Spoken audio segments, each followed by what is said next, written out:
स्वागत है आप सबका हमारे साथ इस खास वीडियो में, जिसमें हम बात करेंगे साप्ताहिक राशिफल की। वीकली राशिफल 4 अगस्त से लेकर और 10 अगस्त तक क्या कहते हैं आप सभी के सितारे। जब भी हम साप्ताहिक राशिफल की बात करते हैं तो चंद्रमा मुख्य होता है, क्योंकि जो मून है वो हर 2.25 दिन में अपना स्थान परिवर्तन करता है। इस पूरे ही वीक चंद्रमा की जो स्थिति रहने वाली है, चंद्रमा वृश्चिक में रहेंगे, धनु में रहेंगे, मकर में रहेंगे और फिर आखिरी दिन 10 तारीख को कुंभ में रहेंगे।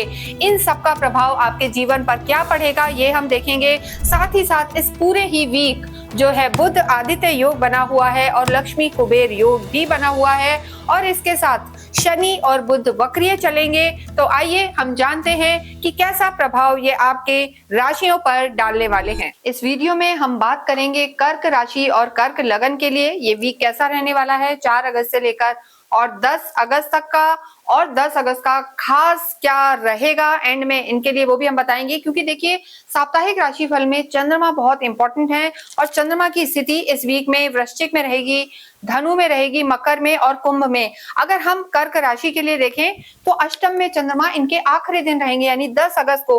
तो 10 अगस्त को इन्हें थोड़ा सा ध्यान रख के चलना है हर ही क्षेत्र में, चाहे इनका स्वास्थ्य हो, लव लाइफ हो या करियर हो, कोई भी आपकी लाइफ का पार्ट हो, उसमें आपको 10 अगस्त को केयरफुल रहना है। क्योंकि चंद्रमा उस दिन आपके अष्टम में रहेंगे, त्रिक भाव में रहेंगे, कोई बड़ा डिसीजन आपको नहीं लेना है। इसके साथ अगर पूरे ही वीक की बात करें तो काल सर्प दोष समाप्त हो चुका है, जिसने थोड़ा परेशान किया हुआ था, और आपके तो लॉर्ड भी चंद्रमा है। तो ऐसे में राहु केतु की नेगेटिविटी आपको ज्यादा इफेक्ट करती है। तो आप किन चीजों का ध्यान रखना है ये हम देखेंगे। और खास बुध आदित्य योग आप ही की राशि में बने हुए हैं, तो इससे आपको क्या लाभ होगा ये भी हम देखेंगे।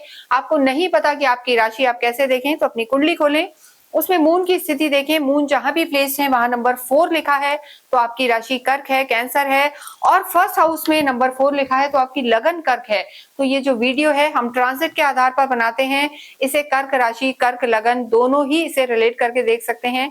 यानी जो आपकी चंद्र राशि है और आपकी जो जन्म राशि है उसके आधार पर आप इसे रिलेट करके देख सकते हैं। इसके साथ ही देखिए, जैसा हमने बताया कि फर्स्ट हाउस में बुध आदित्य योग है, धन भाव में आपके केतु विराजमान है, थर्ड हाउस में मंगल है, मंगल केतु का अंगारक योग ब्रेक हो चुका है, और जो भाग्य है वहां पर शनि विराजमान है, लक्ष्मी कुबेर योग, शुक्र गुरु का योग आपके 12th हाउस में बना हुआ है। इन सब चीजों का आपके जीवन पर क्या प्रभाव पड़ेगा, इस वीक में किन चीजों का ध्यान रखना है, आइए देखते हैं। सबसे पहले हम बात करेंगे आपके स्वास्थ्य की। हेल्थ इज वेल्थ, क्योंकि स्वास्थ्य का सही होना बहुत जरूरी है। तो यहाँ पर अगर हम स्वास्थ्य की बात करें तो जैसा मैंने बताया कि मून आपके लॉर्ड हैं, कर्क राशि वाले, कर्क लगन वाले अत्यधिक सेंसिटिव होते हैं, इमोशनल होते हैं डेफिनेटली, क्योंकि चंद्रमा है जो इमोशन के ही कारक हैं, जो आपकी भावनाओं को रिप्रेजेंट करते हैं। तो यहाँ पर स्वास्थ्य आपका ठीक नजर आ रहा है, लेकिन आपको थोड़ा सा मेंटल स्ट्रेस रह सकता है, ओवर थिंकिंग रह सकती है। और जो चंद्रमा की स्थिति है वो चंद्रमा राहु के साथ ग्रहण योग बनाएंगे, आपके अष्टम में आएंगे लगभग लास्ट डे ऑफ वीक, जो आखिरी दिन है। तो उस दिन आपको थोड़ा सा स्वास्थ्य का भी ध्यान रखना है, ग्रहण योग रहेगा और ओवर इमोशनल भी हो सकते हैं। इसके साथ साथ आपको अपनी आईज का ध्यान रखना है, आंखों में इन्फेक्शन हो सकता है या स्किन से रिलेटेड प्रॉब्लम यहाँ पर नजर आ रही है। तो जब भी बाहर निकले थोड़ा सा प्रिकॉशन लेके रखें, खाने पीने का ध्यान रखें, स्टमक, स्किन और आईज से रिलेटेड कहीं ज्यादा दिक्कत ना आए, इस चीज का आपको ध्यान रखना है। अन्यथा यहाँ पर चीजें आपकी ठीक है। पेट का विशेष ध्यान रखें, क्योंकि गुरु शुक्र भी आपके 12th हाउस में है, ये हॉस्पिटलाइजेशन का घर होता है, मेडिकल पे खर्चा हो सकता है इस वीक में, वेदर भी ऐसा है, तो इन चीजों का आपको ध्यान रखना है। देखिए ये ट्रांजिट है, इसके अतिरिक्त आपकी कुंडली में भी ग्रहों की स्थिति क्या है वो भी निर्भर करता है। आप चाहें तो हमें भी कुंडली भेज सकते हैं, दिखा सकते हैं। नेक्स्ट यहाँ पर हम बात करने वाले हैं आपकी लव लाइफ की। देखिए लव लाइफ की जब भी हम बात करते हैं, काल पुरुष की कुंडली के पंचम भाव को हम देखते हैं, वहां से आपकी लव लाइफ के बारे में पता लगता है। यहाँ के जो आपके लॉर्ड हैं मंगल है, हालांकि कर्क राशि के लिए पहले मंगल जो थे, यानी आपकी लव लाइफ थी पहले केतु के साथ थी, अंगारक योग बना हुआ था, उससे पहले मंगल नीच के थे। लेकिन इस वीक में मंगल की स्थिति अच्छी है, आपकी लव लाइफ भी अच्छी रहने वाली है। मंगल आपके 3rd हाउस में है, तो आप साथ में घूमने फिरने जाएंगे और जो स्थिति है वो बेहतर रह सकती है। आप स्वयं चंद्रमा हैं, आपके जो फ्रेंड हैं, लवर हैं, पार्टनर हैं वो मंगल हैं। मंगल चंद्र की युति लक्ष्मी योग बनाती है। तो ऐसे में यहाँ पर लव लाइफ आपकी अच्छी रहने वाली है, एनर्जेटिक रहेंगे, घूमने फिरने उत्साह रहेगा, तो ये वार्म रहने वाली है। इस वीक की जो आपकी लव लाइफ है अच्छी रहने वाली है, लेकिन क्रोध पर तो यहाँ भी कंट्रोल करना है, क्योंकि सूर्य आपकी लगन में है और आपके जो पार्टनर हैं वो मंगल हैं, तो अग्नि तत्व तो यहाँ पर बढ़ा हुआ नजर आ रहा है। तो क्रोध पर संयम रखना है, वरना एक ना एक व्यक्ति आप दोनों में से कोई ना कोई जो है इगोइस्टिक हो सकता है, डोमिनेटिंग रह सकता है, तो धैर्य से काम लेना है। वैवाहिक जीवन की हम बात करेंगे, शनि यहाँ पर आपके लॉर्ड हैं। शनि का यहाँ होना, देखिए शनि आपके वैवाहिक जीवन के जो लॉर्ड हैं आपके भाग्य में बैठे हैं। हालांकि इस पूरे ही वीक में शनि और बुध वक्रीय चलेंगे, और देखिए बुध और सूर्य की दृष्टि है, तो बुध और शनि का तो तालमेल बैठता है, लेकिन सूर्य शनि के घर को देख रहे हैं, तो वैवाहिक जीवन के लिए थोड़ा सा हम कहेंगे कि चीजें थोड़ी सी वाद विवाद वाली रह सकती हैं, प्रॉब्लमेटिक रह सकती हैं, छोटी छोटी बातों पर आर्ग्यूमेंट हो सकते हैं, बहस हो सकती है, क्योंकि सूर्य की दृष्टि, सूर्य का 7th हाउस में होना दोनों ही अच्छे नहीं माने जाते। सूर्य प्रोफेशनल लाइफ के लिए बेटर है, लेकिन यहाँ आपके वैवाहिक जीवन के लिए हम कहेंगे थोड़ा सा गुस्से को कंट्रोल करना है, जल्दबाजी में निर्णय नहीं लेने हैं। जिन लोगों का विवाह नहीं हुआ है, अगर कोई प्रपोजल आता है, कोई योग ऐसे बनते हैं, तो आपको थोड़ा सा अगले हम कहेंगे कुछ आने वाले हफ्तों पर टाल देना है, क्योंकि ये आपको जल्दबाज बना सकते हैं और इम्पल्सिव डिसीजन आपके वैवाहिक जीवन के लिए अच्छा नहीं रहेगा। तो कर्क राशि को ये भी ध्यान रखना है और क्रोध पर कंट्रोल रखना है। नेक्स्ट हम यहाँ बात करेंगे आपके कार्य क्षेत्र की। देखिए वैवाहिक क्षेत्र की हमने बात की, वैवाहिक जीवन कैसा रहेगा वो भी हमने देखा, लेकिन देखिए वैवाहिक जीवन में एक और भी रीजन है कि जरूरी नहीं है कि गुस्सा या आर्ग्यूमेंट ही होगा, आपके हो सकता है स्पाउस बिजी भी रहें, किसी ना किसी रीजन से बिजी रह सकते हैं, समय ना दे पाए, तो उस चीज को आपको समझना है। और स्पेशली जब ये वीक एंड की तरफ जाए, इस वीक में राखी भी है, तो जब 9 और 10 तारीख को आपको थोड़ा सा तालमेल बिठा के चलना है, तो पूरा वीक आपके लिए अच्छे रिजल्ट देगा। वर्क प्लेस की अगर हम बात करें, तो आपकी खुद की राशि में ही बुध आदित्य योग बना हुआ है, जो काफी अच्छा योग है, कार्य में सफलता दिलाता है, मान सम्मान बढ़ाने वाला है, मान प्रतिष्ठा आपकी इस वीक में बढ़ेगी। वर्क प्लेस पे आपको लाभ होंगे, आपके जो सीनियर्स हैं, मेंटोर्स हैं, वो आपके लिए काफी जो हम कहेंगे सपोर्टिव रहेंगे, क्योंकि आपके जो देखिए तो बुध आदित्य योग बना हुआ है, आपका खुद का ऑरा, कॉन्फिडेंस, डिसीजन मेकिंग बहुत बढ़ने वाली है।